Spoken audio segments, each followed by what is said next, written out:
next day, Jeff walked downstairs to get his breakfast and got ready for school. As he sat there, eating his breakfast, he once again got that feeling. This time it was stronger. It gave him a slight tugging pain, but once again he dismissed it, as he and Lou finished their breakfast and walked down to the bus stop. As they sat there waiting for the bus, then, all of a sudden, some kid on a skateboard jumped over them, only inches away from the rocks. They both jumped back in surprise. Hey, what the hell? The kid landed and turned back and kicked the skateboard up and caught it with his hands. The kid seemed to be about 12, 1 year younger than Jeff. He wore an Aeropostale shirt and ripped blue jeans. Well, well, well, looks like we've got some new meat. Suddenly, two other kids appeared. One was super skinny and the other was huge. Well, since you're all new here, I'd like to introduce ourselves. Over there is Keith. Jeff and Lou looked over to the skinny kid. He had a dopey face that you'd expect those sidekicks to have. And he's Troy. They looked over at the fat kid. Talk about a tub of lard. This kid looked like he hadn't exercised since he was crawling. And I am Randy. Now, for all the kids in this neighborhood, there's a small price to ride the bus, if you catch my drift.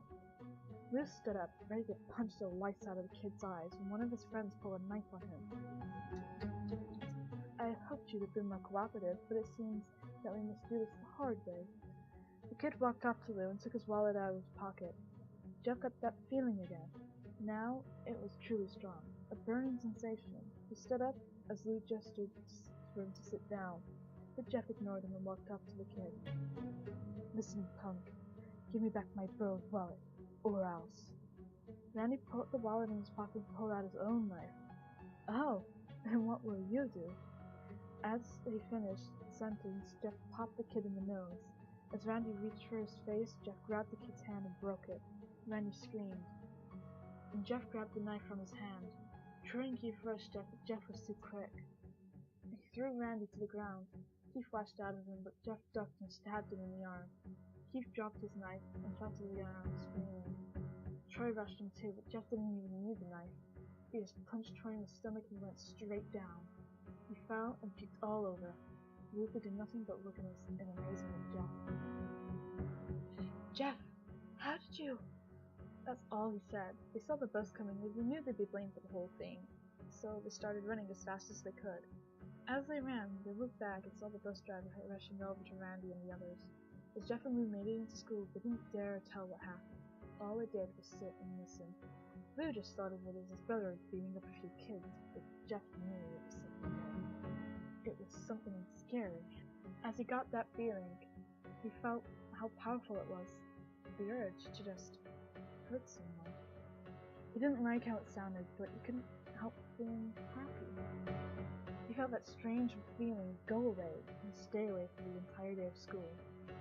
Even as he walked home due to the whole thing near the bus stop and how he probably wouldn't be taking the bus anymore, he felt happy.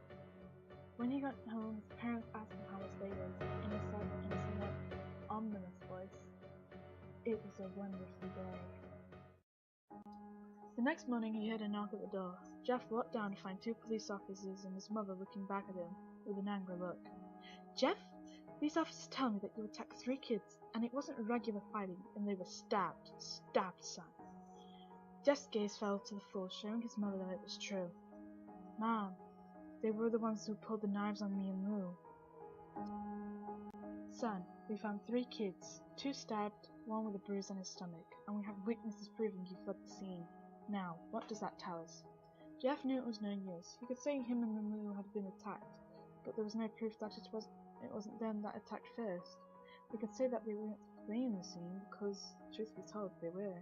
So Jeff couldn't defend himself more. Son, call down your brother. Jeff couldn't do it, since it was him who beat up the kids. Sir, it was me. I was the one who beat up the kids. Lou tried to hold me back, but he couldn't stop me. The cop looked at his partner and they both nodded. Well, kid, looks like you're going to juvie. Wait! They all looked up, seeing Lou holding a knife. The officers pulled their guns and locked in on Lou. It was me.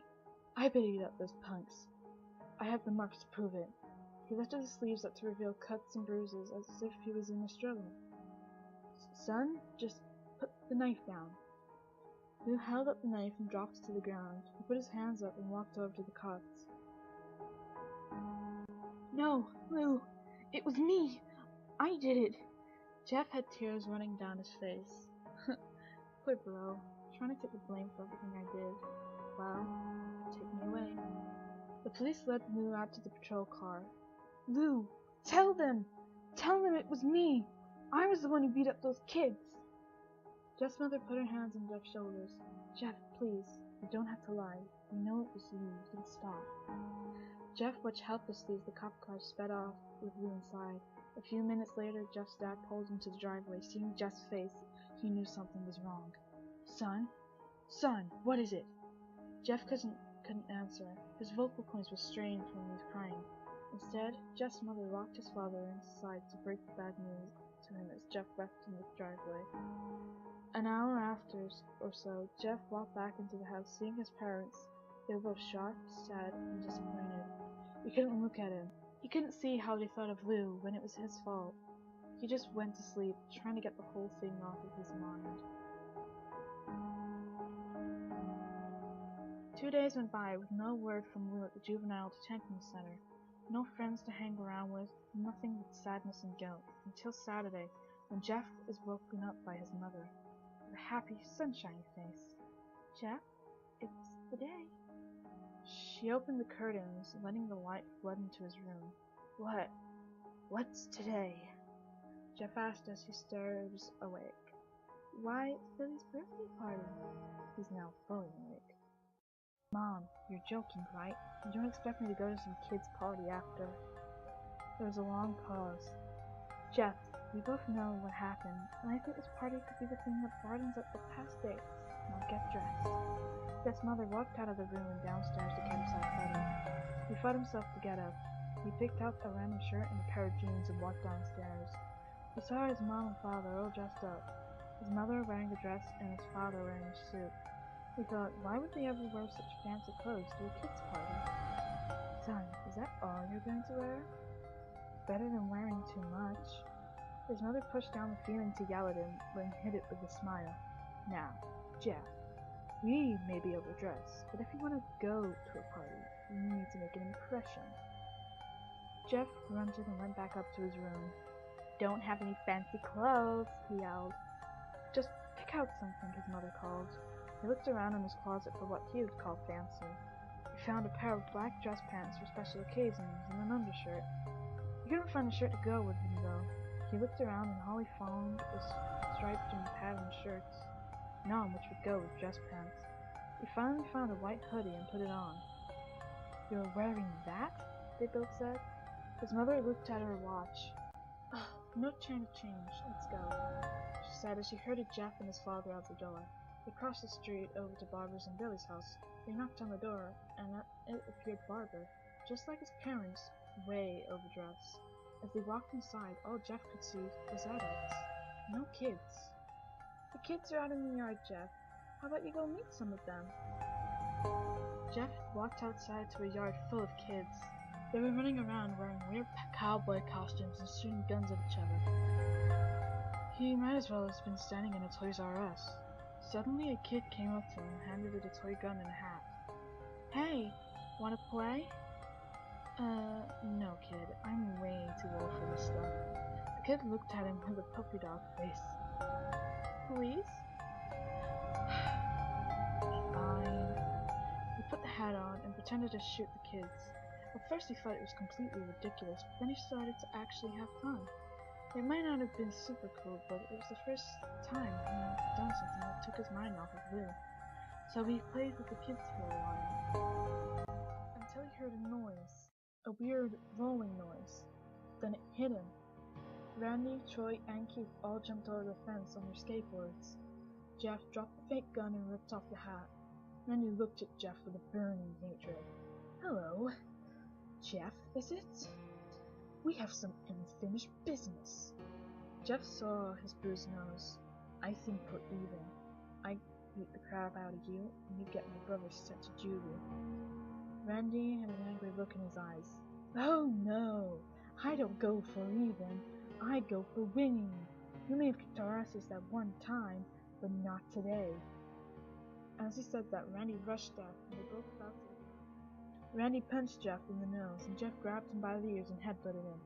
Jeff pushed Randy off of him, and they both rose to their feet. Kids were screaming, and parents were running out of the house. Troy and Keith both pulled guns out of their pockets. No one interrupts or guts will fly. Randy pulled a knife on Jeff and stabbed it into his shoulder. Jeff screamed and fell to his knees. Randy started kicking him in the face. After 3 kicks, Jeff grabbed his foot and twisted it, causing Randy to fall to the ground. Jeff stood up and walked over to the back door. Troy grabbed him.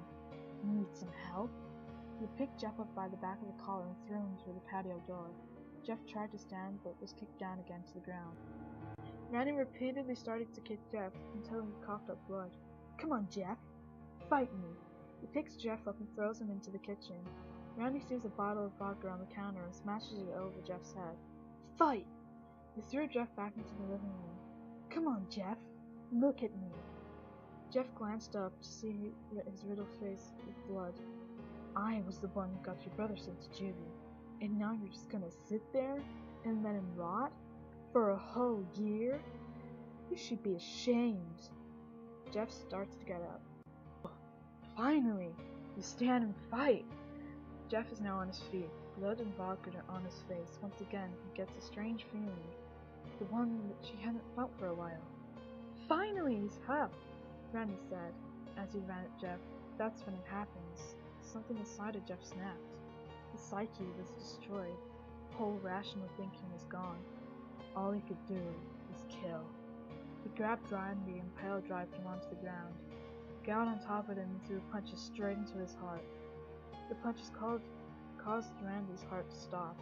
As Randy gasped for breath, Jeff hammers down on him, punch after punch, blood gushing from Randy's body, until he takes his final breath and dies.